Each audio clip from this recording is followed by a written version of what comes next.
The coach's glyph is a symbol for the sound that the coach's whistle makes when she calls her team to attention. The image of a sports coach with her team around her looking at the strategy to be deployed in the next quarter, set, half is a wonderful metaphor for the value that the coach brings to a team. We have sporting coaches, executive coaches and managers, supervisors and teams who see the value in people, the potential for them to grow, and then support them and guide that team individually and collectively to succeed. The coach profile sees talent in people. It supports that growth by nurturing and inspiring. Coaches bring out the best in others. They have an innate ability to foster relationships, to build a deep sense of commitment from others to them, and they leverage their connections in order to drive sales, marketing, networking. One of the greatest challenges for a coach can be getting tough when needed.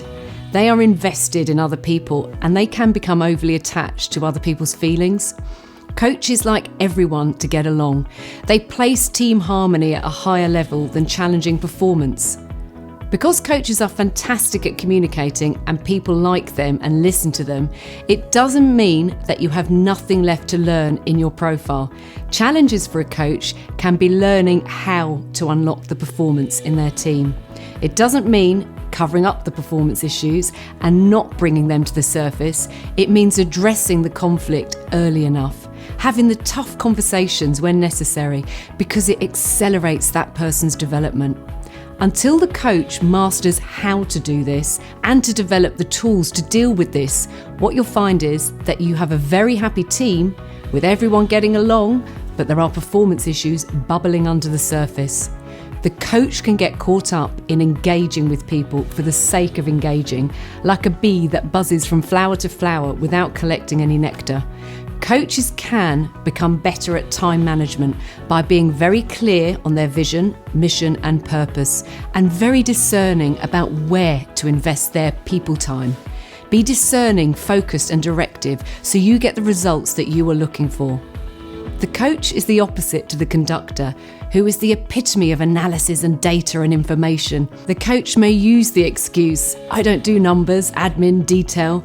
Recognise as a coach that you do need to spend more time analysing the detail and numbers, and ask for help if you need it. Remember, as a coach, your superpower is around people, but this doesn't necessarily mean you need a team of people reporting into you.